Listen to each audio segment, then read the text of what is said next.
Happy Friday, everyone, and welcome to another episode of the Inkwell Gamers podcast. We are officially 1 week into the set championships, and so that's exactly what we're going to be talking about today. So this past weekend was the first of the 2 weeks that set championships are occurring, and we attended 2 different ones. Yeah, we attended 2 different ones. They were a lot of fun. I think the first one had 28 people, and the second one had, I think, like 16 to 20, somewhere in there. Yeah, somewhere in there. So, pretty good turnouts for the kind of smaller stores that we went to, actually. Yeah, definitely. I feel like if you were someone who did not go to anything this past weekend just because maybe you were nervous or not sure if you wanted to do it, I would highly recommend trying to see if you can still get into one this weekend, because I think as a player, you learn so much more from doing these kind of events than you might at just your casual league or even doing something on Pixelborn. So it's definitely a whole different atmosphere, and I learned a lot. I don't know about you. Yeah, I think I did too. Had a lot of fun and learned a lot, and that was the goal. Yep. We always try to set goals for ourselves going into these, and I exceeded my goal. I can start off if you want. Yeah, Dana, tell us what deck you played, what your goal was for the first tournament, and what happened. So, like I talked about last week, so it's no surprise. Emerald Steel, that's what I went with. I did make some changes. I took out the Buckies. I added in Flynn's. I didn't really want to go the whole discard based on Floodborn route. So I just tried to do just straight discard, I guess.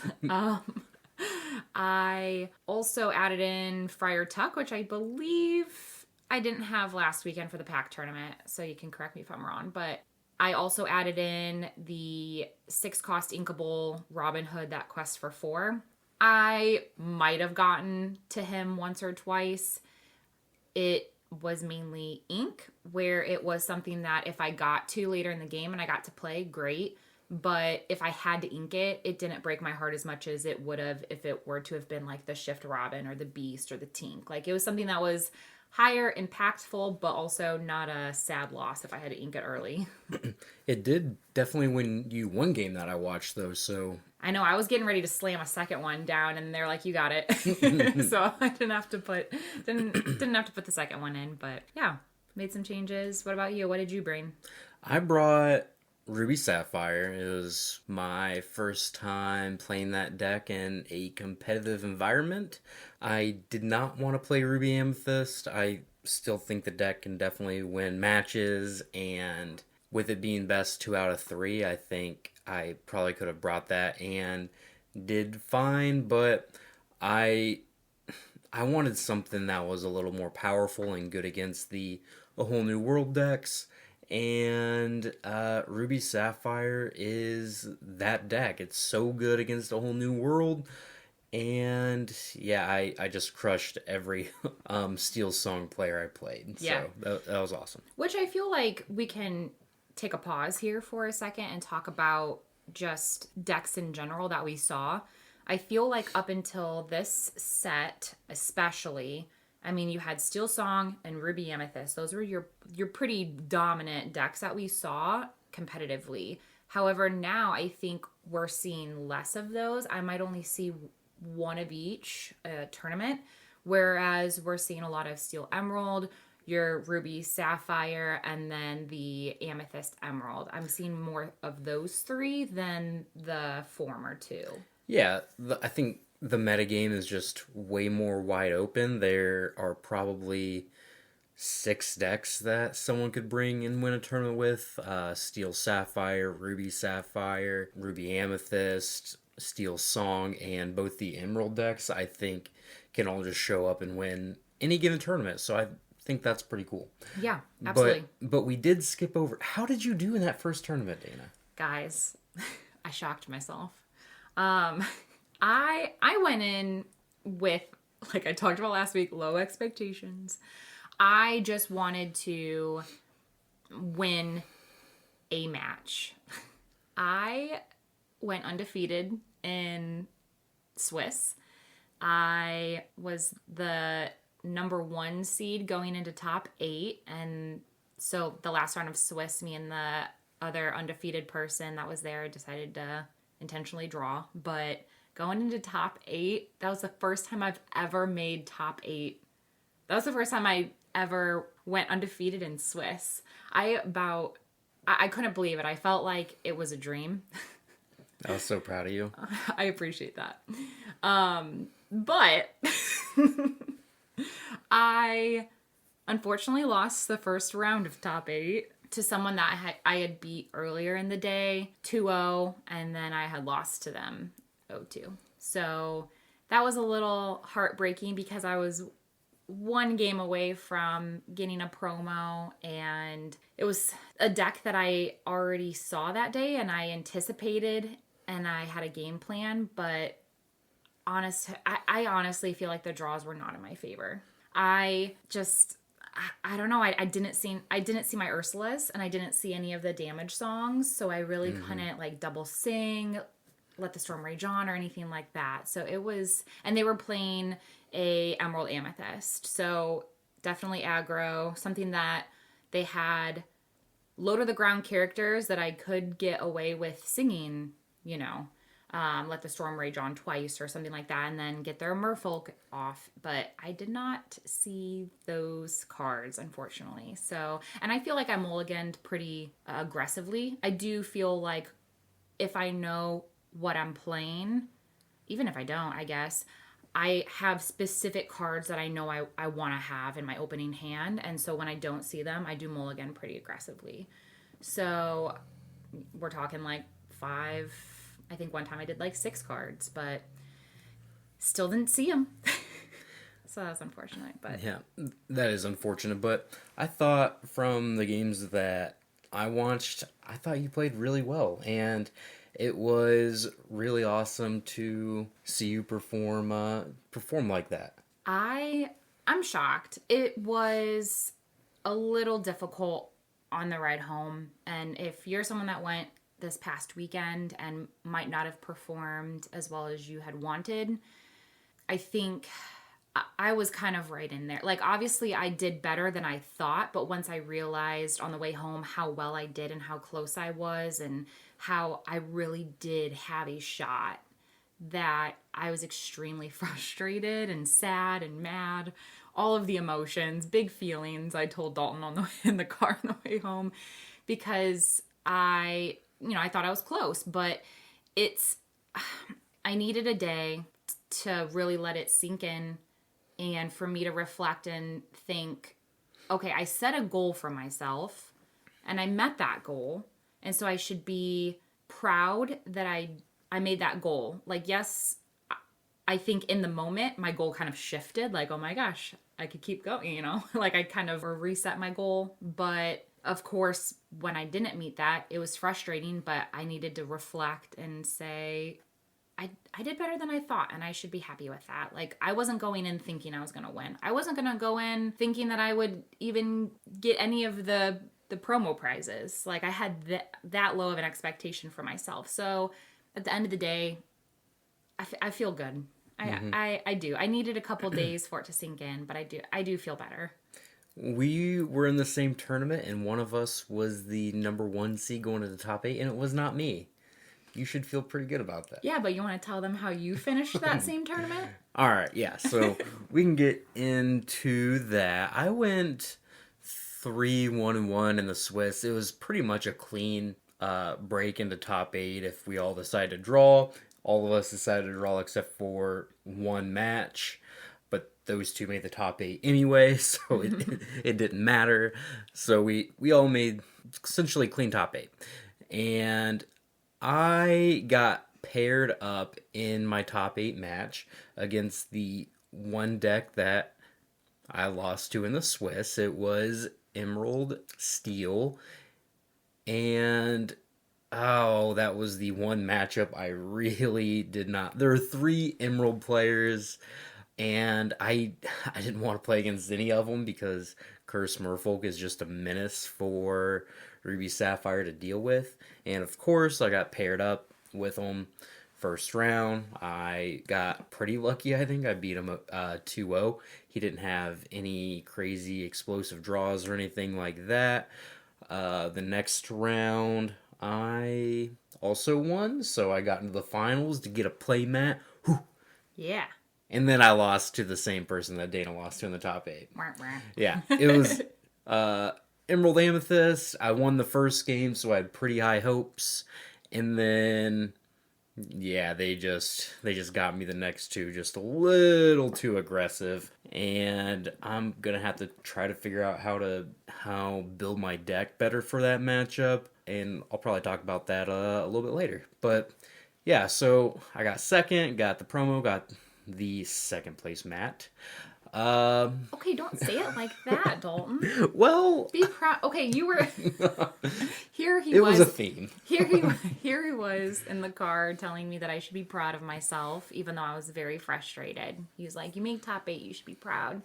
And then here he is, not taking his own advice. You got second out of like almost 30 people.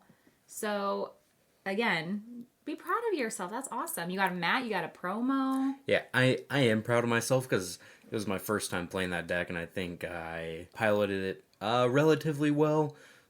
I just have to get used to the Emerald matchups and try to figure out what to do in those because it just isn't something I'm familiar with this deck. So hopefully I can learn something from that. But Yeah. that it was frustrating in the moment. I'm over. I'm proud now. Yeah, good. Yeah, I feel like even though I had went undefeated, there were still a lot of mistakes I had learned from because I was doing some like goofy things and not even like misplaying. I was just forgetting triggers. I was really nervous my very first match because, I mean, no matter how experienced you are, whenever you're in a competitive environment in a tournament, like everybody's going to have a little bit of jitters. The butterflies kick in a little bit. Yeah. I forgot to draw for a turn. So that was fun. And then my next one, I think I had Beast out with no damage and I forgot the draw trigger for one turn to get 2 cards. And that is something that my deck struggles with is card advantage compared to my opponent. And so that was like my opportunity to get an extra draw and I just flubbed it. But there was a misplay for sure that I had done. I had 4 ink and my Robin out and like it was turn 4 and I had the shift Robin in my hand and I think I had other things going on in the board that I was so worried about. I think I wanted to play a song or something like that. So I used my ink to hard cast Along Came Zeus. Didn't realize that I could have paid 3 to shift my Robin to then sing it. So, oops. Hey, but it's something that you caught yourself and you learned from, right? Yeah. So I think that's really cool. You figured out the mistake just by yourself. Yeah, I highly recommend too. I mean, if you guys don't do it already, I think a big part of these tournaments and learning from them is the reflection part of it after. Maybe if you picked up on something that you had done wrong or that you should have done differently, it's nice to take notes either if you have a notebook in your backpack or you just open up the notes app on your phone in between matches and basically record how the match went. I like to at least do the record of the match, the deck that I played against, and then if there were any things that I had noticed I had done. So, like, for example, in my notebook, my first round 2-1, I went against a lemon lime and I forgot to draw. Like, so just things like that where I can reflect back on it later and almost kind of like if you revisit it, it ingrains it a little bit more into your head. So hopefully next time you remember to do that and you don't make that mistake again. So, I don't know. I would recommend anybody doing it because I think it's really helpful. Yeah, reflection is a really important tool to have in order to get better. You can't just leave every game just thinking, I got unlucky, right? Mm-hmm. Or because you're not actually growing as a player, because there are definitely things like sometimes you do get unlucky, but most of the time there are things that you can control that cause you to lose instead. Whether it's mulligans or maybe you trade in the wrong, whatever it is, reflection is really important because that's how you improve. Right. And I mean, not saying necessarily that the smallest little mistake that you had made is what cost you the game, but if you continually reflect on all the little ones that you make, it might help you from not making all of those mistakes maybe in one game. You know what I mean? Like, Yeah, it helps to minimize the mistakes in each game until you get to the point where you're just hardly making any. So, yeah, I think that's really good advice, Dana. thank you. You're welcome. See, I'm learning. You are. All right. So that was the first tournament. Right. Let's talk about the second one. Do you want to go first? Sure, because mine was short. Just kidding.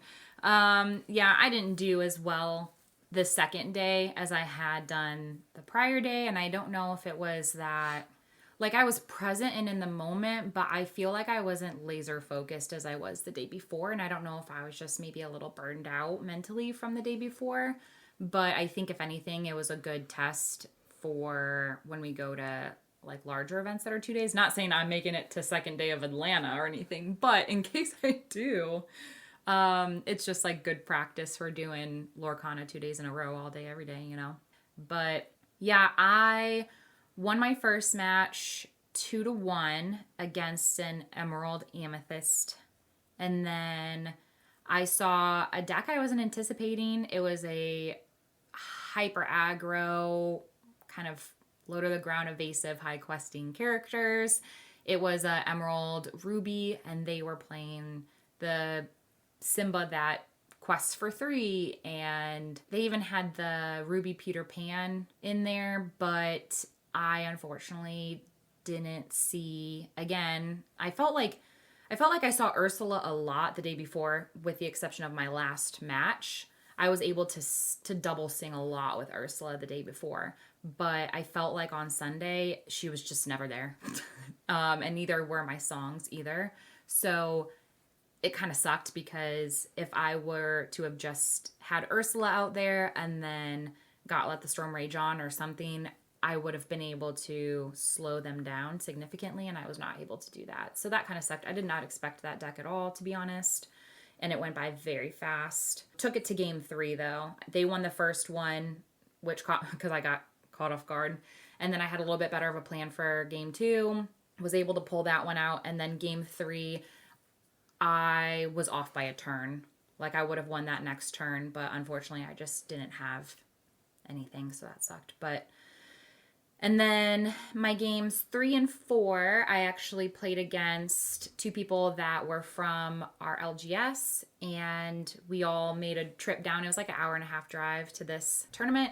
And so it was really fun to have friends there. And I believe I went to the third game in the third round. And then I think come the fourth round, I think I just really lost focus, and I was making really stupid mistakes. I made stupid mistakes both games, and you kind of helped point those out after. There was at one point where I started panicking, so I just quested with everything, and I should have maybe held my Tinkerbell so I could next turn get 2 of theirs off the board. But again, I just panicked and was like, quest with everything. So I was like making really reckless no pun intended, really reckless mistakes, because I think I just wasn't as in the zone as I was the day before. But it's all good. I ended up not making top cut. However, they did a like random draw for prizes, and I got a Hades mat. So I consider myself to still be a winner. That play mat is really sweet. Yeah, I'm pretty excited. It's pretty sick. It's like my favorite villain. So yeah. I love Hades, and it's of him in his boat in the underworld as like all of the dead people are like swimming around him. Yeah, it's pretty sweet. So, hey, I didn't come out with the mat, but I came out with a mat. So. That's true, and a pretty sweet one. So, yeah. You know. So tell us about your day 2.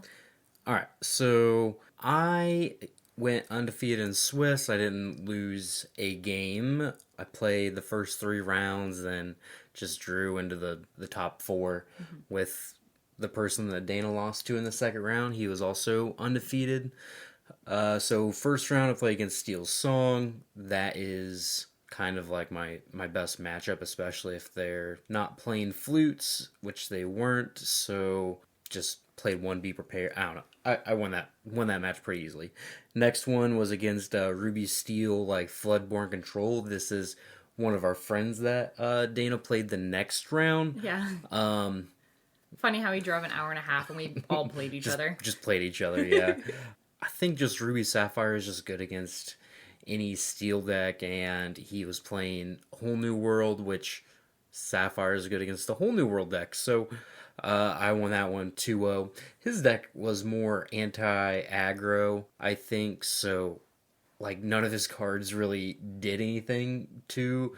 He has like a lot of like Queen of Hearts and stuff like that. That it's good against like the Amethyst Emerald, but yeah, like when they challenge, like the Talisman, whenever they challenge, they do something, or Chief Bogo, whenever you play a Floodborne character, deals 1 damage, and I just don't care about any of that. I never have to actually quest. Well, yeah, you just have items, and you just have items for the first like several turns. Yeah, I just have to Lucky Dime Tamatoa twice, and that I'll end up winning the game. So that was a very good matchup for me. Then the third round was against Ruby Sapphire.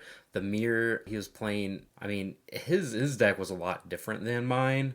He wasn't playing How Far All Goes. He was playing Hades instead of, I think, maybe some Madame Medusas or Scars. He wasn't playing the 4-cost Grammatala. So we had a pretty big card discrepancy, it kind of felt like, and it just seemed like my version was better in the mirror. I was able to ramp faster, and maybe he just never really played a Tamatoa. I don't know if he had any in his deck, but I never saw any from him. Mm-hmm. And I played a lot of Tamatoas, so I, again, won very easily. Next round, I drew. Sorry.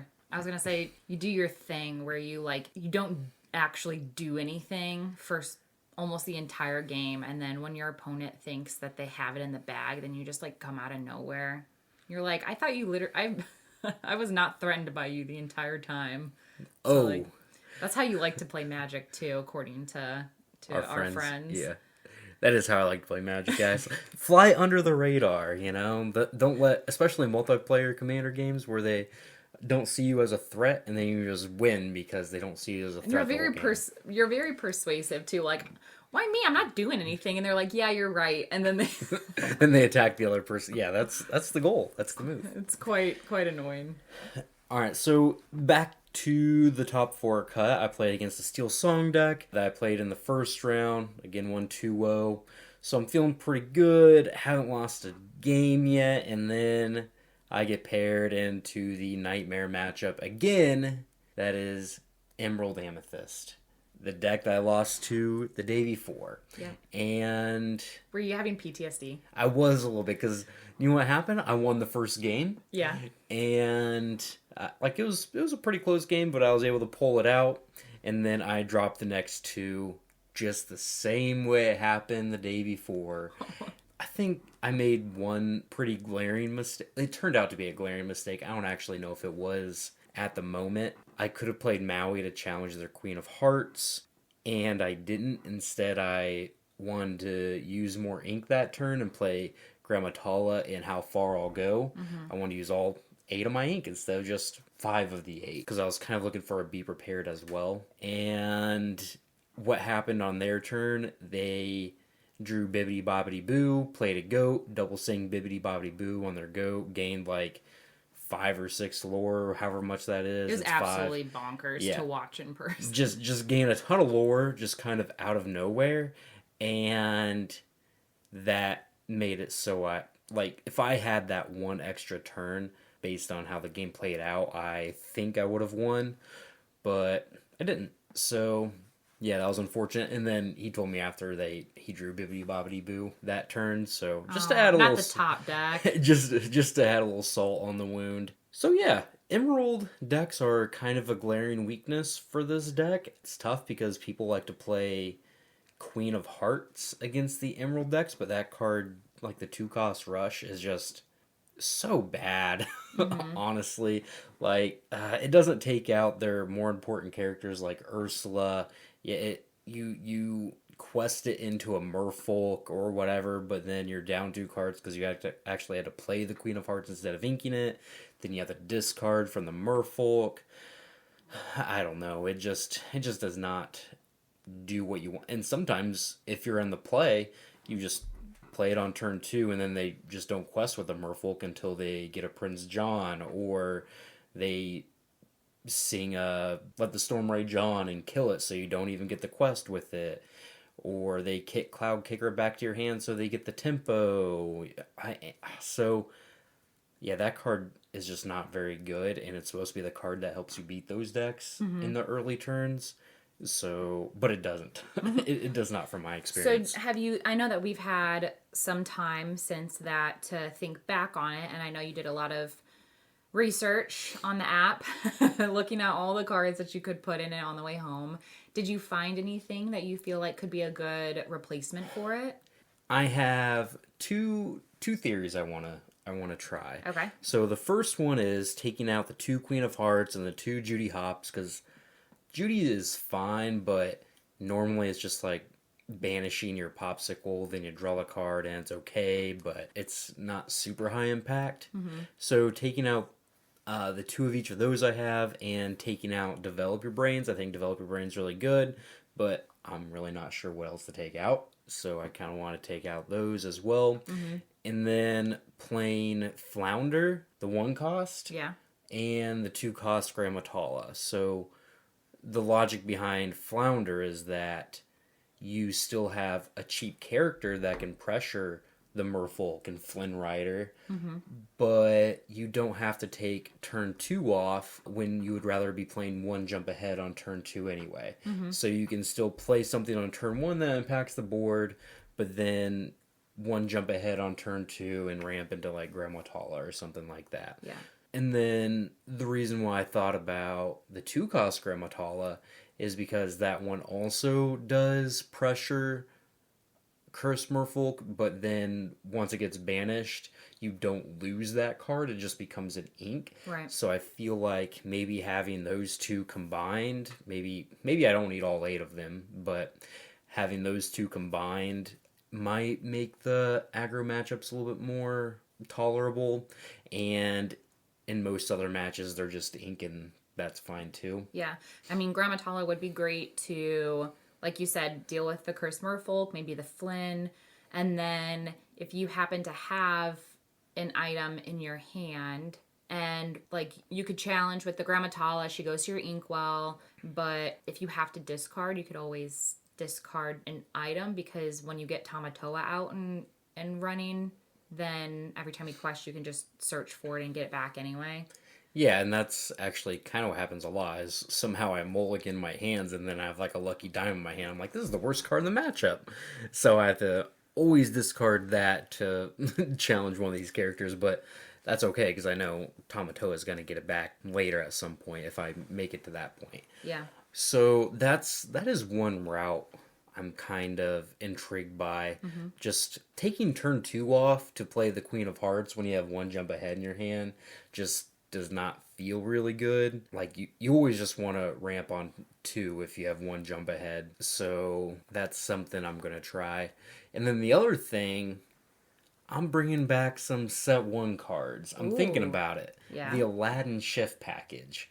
Nice. So the reason why I'm considering that is because if you have 1 jump ahead, that enables just another way to be prepared on turn 4 because you can sing it with Aladdin. Yeah. Not only that, but I think that Aladdin Heroic Outlaw is probably really good against these decks because they don't have great ways to deal with it when you shift it into play. Mm-hmm. That's a pretty big lore swing.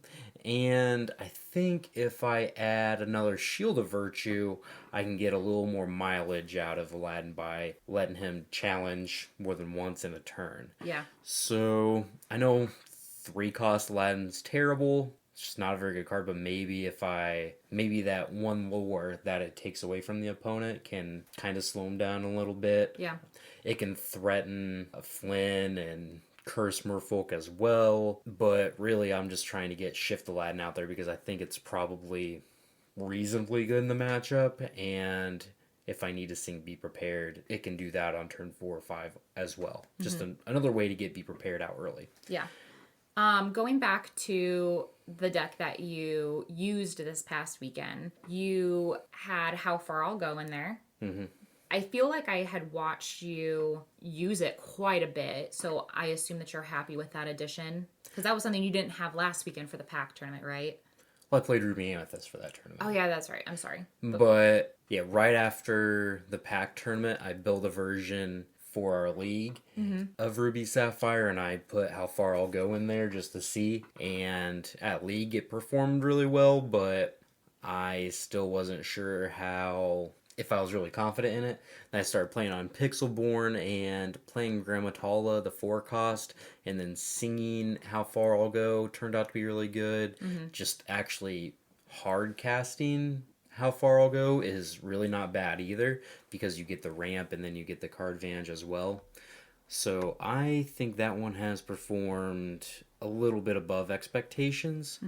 And then on Friday, the day before, I saw the streamer Savich. He was playing How Far I'll Go, and I was like, if he likes it, then it's probably there's probably a good reason. So Yeah. I just decided to keep it in there, and it was really good.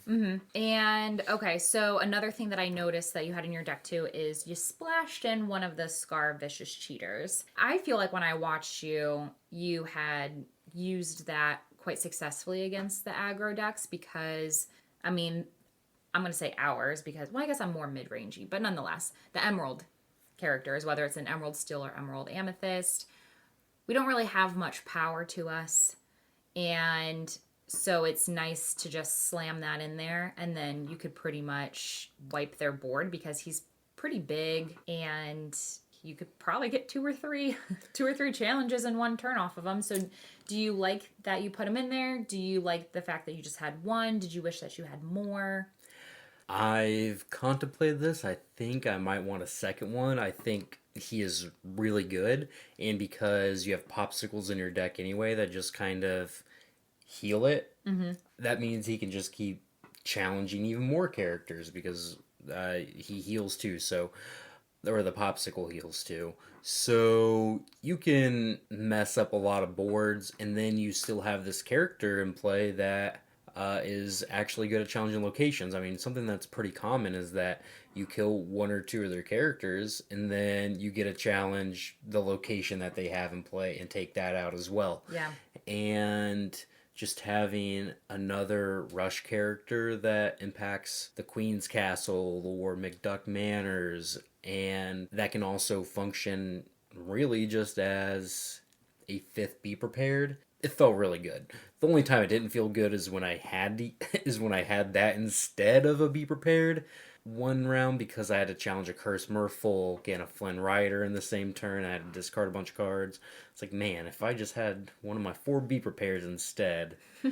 Be Prepared is still king, which is why there's 4 of those and only 1 Scar. But I'm pretty serious about adding in a second one just to have another one of those top end, clear board effects. Yeah, I've definitely been firsthand witness to that because last weekend, I think I talked about this even in last week's episode, I had like 3 or 4 out because it was later in the game. The struggle with my deck was that eventually I feel like I run out of cards, so it's like I'm just drawing a Curse Merfolk, playing it, drawing a Flynn, playing it, and so later in the game, here I am, I have 3 or 4, and then they just slam Scar in, and then I was screwed. So I feel like having another one in there, especially if you feel like that's a big weakness to this deck, are the Merfolk and the Flynns, etc. I think that'll be one option for trying to combat that.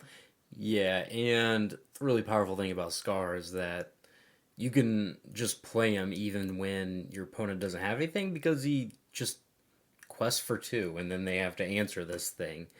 And I definitely just played it out once or twice over the course of the weekend because my opponent didn't have a board. I didn't have anything going on, so I'm like, I might as well just play this giant thing and make my opponent deal with it.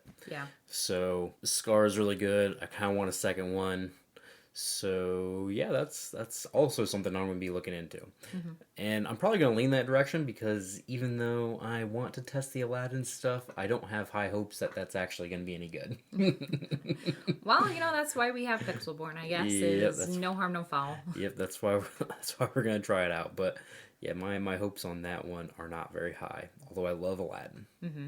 I think going into this weekend, some modifications I'm going to probably make to my deck. I've been struggling with this because I feel like I don't want to make my uninkables too high, but I think right now I'm at 14 actually, which is pretty low compared to what we normally run. So I mean, my deck runs like 20. So. Well, you're also a ramp deck, Yeah. so with a huge card draw engine too. So, I need Grab Your Sword. I didn't have it in my deck this past weekend, and there were definitely multiple occasions in which I'm like, if I had a Grab Your Sword in my deck, like I could just board wipe them. So that sucked. I gotta figure out a way to bring that back in. And then I'm not gonna lie, I'm not too impressed with Friar Tuck. I think I think he's really good on the play when you curve out with him. Just not very good when you go second. Yeah, and there were definitely times in which it was like I feel like when I get to that point, hopefully if my deck's doing its thing, they already have less cards than me. So it's like I have to wait until I run out myself because they might be down to one or maybe none at that point, and then like I still have. So it's like I can't even play it. I have to ink it, but then I don't have another 4-cost character that fills that curve. I just have songs in that slot, and so if I don't play him, then I don't have anything. Well, and you might just have to bite the bullet and play and discard random. Just discard a card sometimes, which doesn't feel great. But if you need the board presence, I don't know. I don't know. I have thought about doing the Shift Flynn. I know some decks do, not all, but maybe adding that in. Maybe, I don't know, Mother Knows Best or Kit or something. I need something. Yeah. I've gotten kitted by people and it doesn't feel good. And so I'd like to then do it to people. Yeah, I think Kit or Grab Your Swords could be good options. There were some games where I feel like you're like, man, if I grab your swords, but there are also games where I feel like you just didn't need Grab Your Swords if you made one or two other decisions differently. But I'm not that good enough yet, so I just need something super obvious to where I could just be like, bam, grab your sword. But hey, that's a strategy too. I mean, Grab Your Swords is incredibly good. So here's the thing. I actually do think that we're gonna have a lot of Emerald decks at the set championships this weekend. So you might be able to get away with playing like 3 of them. So, for example, second tournament, the deck that I played at where it was the Emerald, Ruby, Super Aggro, Hyper deck. After I was shocked and lost the first one because I didn't know what I was expecting, I was like, okay, going into game 2, I need to try to get the Robin and the Shift Robin. And so I did that. I was able to shift into it. And then it was like, man. And then he had like just one willpower character just spread out. And I thought, man, if I had Grab Your Sword and I could, in my hand right now, I could sing with Robin and like board wipe Didn't them. you win that game too, though? Yeah, but there's still, I still wish that I had my game plan. And then I got to that point where I was like, this would just put the cherry on top and I could literally stop it. It's like, I wouldn't have to think anymore if I had this. Like, it would just be Yes. like, yeah, I know, no, I'm saying like, Not everyone can think strategically as much as you don't. That's not what I meant. Some of us need obvious solutions. That's not what I was saying. It Whatever. was just like, that's not what I was saying. I don't know. It kind of sounded like that. That's how I took it. That's not what I meant. Regardless, I feel like even games that we win, there are still things that we encounter where we're like, this would be really nice in my deck in this situation. Sure. Like, I think you could find a use case for a lot of different cards. I'm trying to find a use case for Aladdin Heroic Outlaw that hasn't seen play since set 1. I don't think it's going to be good, though. Well, I mean, you know what? How about you try that this weekend, huh? No, I'm not putting that card in my deck this weekend. Probably, You I have alre- to you try already to. I got have to try this you already week got first. 2 mats, 2 stitches. How mad would you be if I just played if I just won with because of Aladdin Heroic Outlaw this weekend? I wouldn't be mad You'd be because so angry. no, I wouldn't be because then I can have one of your mats that are second They're place. mine. You can have one anyway. What is, honey, the rule of marriage is what's yours is mine and what mine is yours. And so the fact that you have 2 mats, You can have one anyway. all right, deal. Yeah.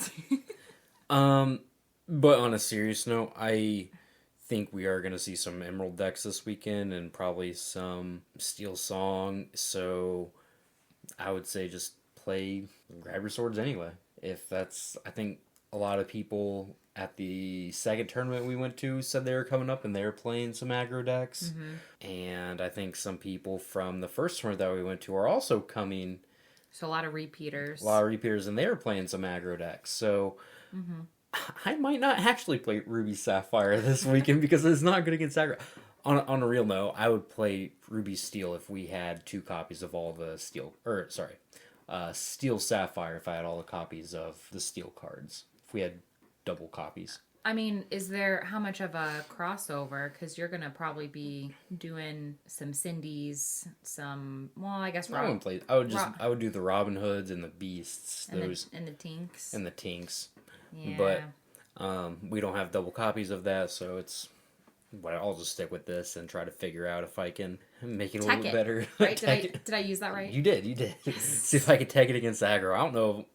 It's just not inherently good against aggro. It has no good cheap characters in these colors. So, I don't know. We'll see, though. On another note, I feel like if you are an Emerald Amethyst player and you're not playing Bippity Boppity Boo, I think the biggest takeaway is put that in your deck because when that person used it, I was like, damn, that was a good play. Yeah, Bippity Boppity Boo with the goat, the rabbit, they're both just so good. Right. It's a really high ceiling card, but also can sometimes just not do anything. So I think it'd be better if they had like maybe some genies in their deck too to help with the consistency of it. Because if you just have rabbits and goats, I don't know if that's enough targets. But I don't know. The goats seem to be a good enough target. Here. I mean, they're both really good targets. I don't know if it's enough targets. Is what I was saying. That's fair. But I feel like when I was looking at deck lists like a month or so ago when I tried playing that deck, I didn't see people playing that. And so I feel like, I don't know if it's still uncommon or it's starting to make an emergence, but I would highly recommend you trying it out because that was pretty good. Yeah, it definitely looks like a lot of fun. Except if you're coming to any tournaments we're going to, don't play it. Yeah, leave those at home. I don't want to get goated for 5 again. That was terrible. Impressive, but anyhow, it was a good weekend. I'm proud of you. I'm proud of you too. Well, thank you. And, if you didn't do it last weekend, I highly recommend just getting out there, putting yourself out there, finding one, because it's how we all get better. Is just, just taking a chance. What do you have to lose, I guess, except for your weekend? Yeah, what's the worst that could happen? Maybe some time and money. I don't know. Some time and like a $20 buy-in or something. I don't know, unless it's free. But I mean, I think it's the best way to learn. So good luck to anybody who is playing. Congrats if you did play and you did well. And if you didn't perform as well as you expected, then, keep your head out. Try to reflect and see if there's anything you can identify and just learn from it. Because, again, it's all a learning experience. So just give yourself some grace. Yeah, absolutely. I think that's the most important thing. Even though there are points where we were kind of hard on ourselves a little bit, don't be too hard on yourself because it is just a game after all. Yeah. Just sleep it off and then reset the next day. Absolutely. Just go back and... Ted Lasso, think like a goldfish. Hell yeah. All right. Well, good luck this weekend to anyone who is competing, and we will recap next week with you all. Absolutely. Have a great weekend, guys.